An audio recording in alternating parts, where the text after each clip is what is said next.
बिस्मिल्लाहिर्रहमानिर्रहीम। अस्सलामु अलैकुम। आपको इस नई वीडियो में खुशामदीद कहता हूँ। आज की इस वीडियो का जो मकसद है वो है आपकी मदद करना, आपको टिप्स देना। वो कौन सी टिप्स हैं जिनकी वजह से आप 9th क्लास की केमिस्ट्री को मास्टर कर सकते हैं। जी हाँ, आप 9th क्लास की केमिस्ट्री को मास्टर कर सकते हैं, आप लर्न कर सकते हैं। और इसके लिए आपको कुछ ज़्यादा अर्सा नहीं, ओनली 1 मंथ चाहिए। ठीक है, 1 मंथ्स के अंदर अंदर आप मेरी प्लेलिस्ट को फॉलो करके आप इसको मास्टर कर सकते हैं। जो मेरी प्लेलिस्ट है वो है 9th कंसेप्चुअल केमिस्ट्री, यानी इस पर मैंने वो टिप्स शेयर किए हैं आपके साथ, और वो मेथड मैंने आपके साथ शेयर किया है जिस तरीके से अगर मैं केमिस्ट्री पढ़ाऊँ तो आपके लिए बड़ी इजी होगी। एक तो केमिस्ट्री स्टडी करने का ये मेथड है कि आप बुक्स के थ्रू स्टडी करें, जैसे कि आप फेडरल बोर्ड की बुक है या पंजाब की बुक है। ठीक है, उसके अलावा दूसरा मेथड जो है वो मैंने अपना एक जिसे आप कह सकते हैं लेसन प्लानर बनाया है, लेसन प्लान बनाया है, जिससे मैं आपको पढ़ाऊँगा। ठीक है, सबसे पहले मैं ये बता दूं कि मैंने एक अपना लेसन प्लान क्यों बनाया या उसकी ज़रूरत मुझे क्यों पड़ी, पहले ये मैं एक्सप्लेन कर देता हूँ।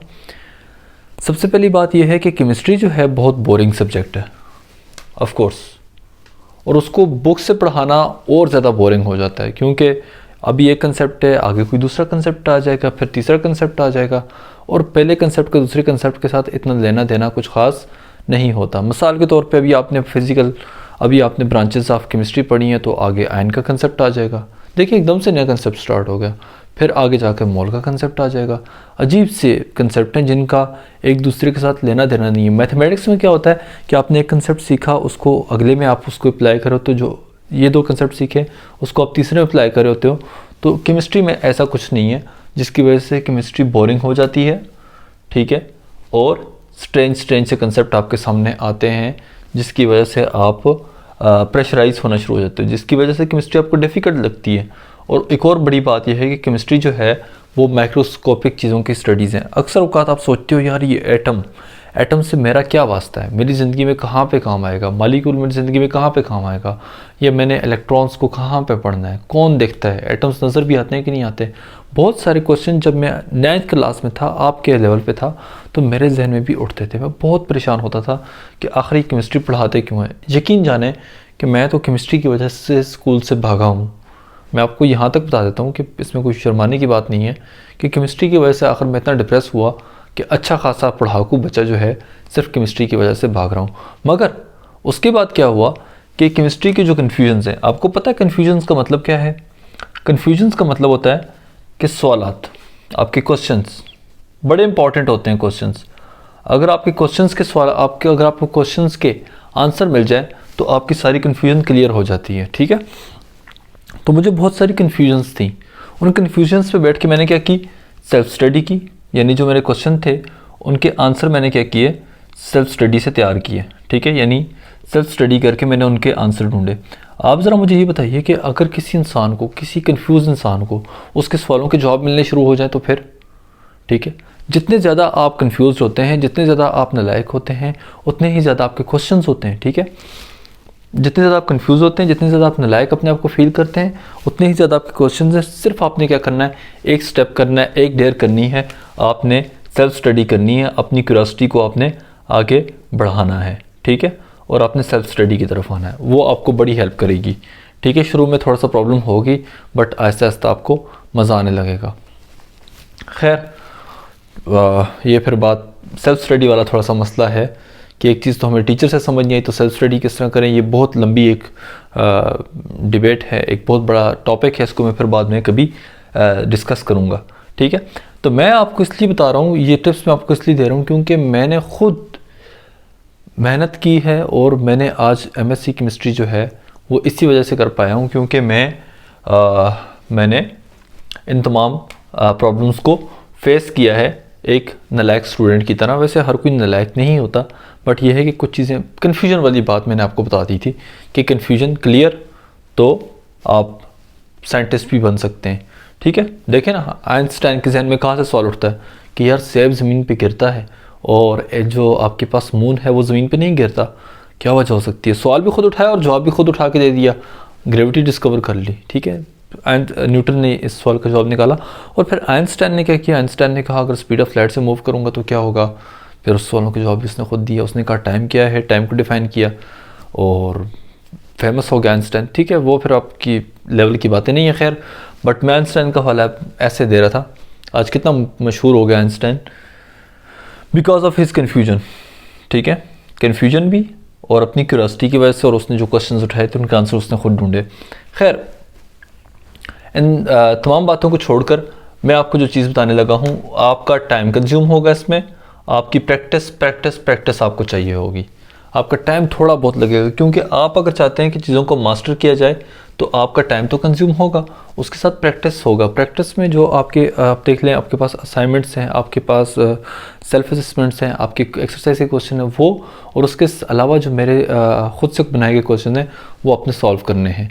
ठीक है, उसके लिए मैं आपको क्या करूँगा, आप इस प्रैक्टिस को एंजॉय करेंगे इंशाल्लाह, क्योंकि आपको वो कंसेप्ट मिलेंगे और आप उन कंसेप्ट की बेसिस पे उसको प्रैक्टिस प्रॉब्लम्स को सॉल्व करेंगे और it will help you to grow in chemistry. ठीक है, सिर्फ आपका कितना लगेगा, 1 मंथ लगेगा, 1 महीना लगेगा।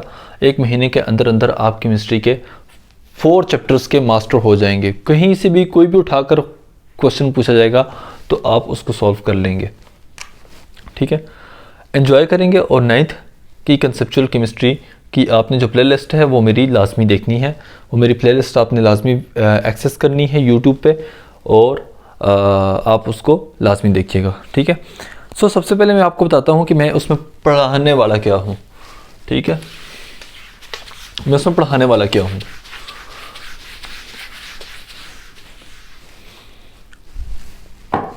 सबसे पहले हम पढ़ेंगे स्ट्रक्चर ऑफ एटम। ठीक है, स्ट्रक्चर ऑफ एटम। अच्छा, आपको पता है मज़े की बात मैं आपको बताता हूँ, आपके एक दोस्त कहता है यार मैंने जॉन सीना को जो है वो मैच में हरा दिया, कुश्ती लगी थी मेरी और जॉन सीना की तो मैंने उसको मैच में हरा दिया। आप यकीन करेंगे? नहीं। क्यों? क्योंकि उसका स्ट्रक्चर देखेंगे आप, उस बच्चे का, अपने दोस्त का आप स्ट्रक्चर देखेंगे, आप कहोगे यार जॉन सीना किधर, तू किधर। ठीक है, यानी आप यहाँ से अंदाज़ा लगा सकते हैं कि स्ट्रक्चर आपको क्या बता रहा है, प्रॉपर्टीज़ बता रहा है, आपके दोस्त के अंदर क्या क्या वो कौन से काम कर सकता है, कौन से काम नहीं कर सकता, उसकी प्रॉपर्टीज़ बता रहा है। यानी अगर आपको एटम के स्ट्रक्चर का पता चल गया तो आपको एटम की प्रॉपर्टीज़ याद करने की ज़रूरत नहीं है। ठीक है, यानी स्ट्रक्चर ऑफ एटम पता चल गया, आपको ये पता चल जाएगा कि वो कितने इलेक्ट्रॉन ले रहा है, कितने इलेक्ट्रॉन दे रहा है। यानी बॉन्डिंग का कंसेप्ट आपको खुद ब खुद क्लियर हो जाएगा। बॉन्डिंग के साथ साथ आपको पेरियोडिसिटी का भी कंसेप्ट क्लियर हो जाएगा।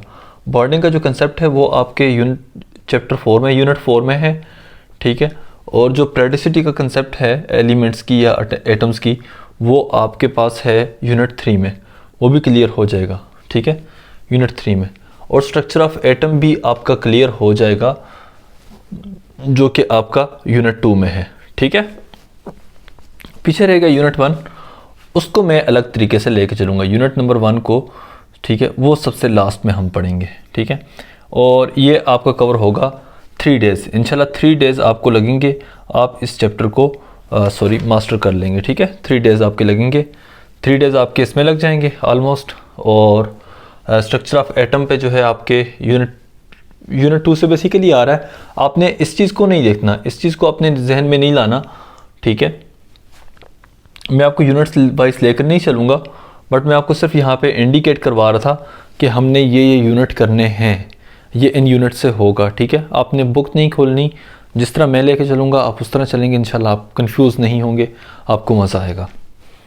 ठीक है, तो ये आपके तकरीबन 20 डेज़ के अंदर मैंने ये प्लेलिस्ट कंप्लीट करनी है। 20 डेज़ के अंदर ये प्लेलिस्ट कंप्लीट होगी और उसके बाद प्रैक्टिस होगी।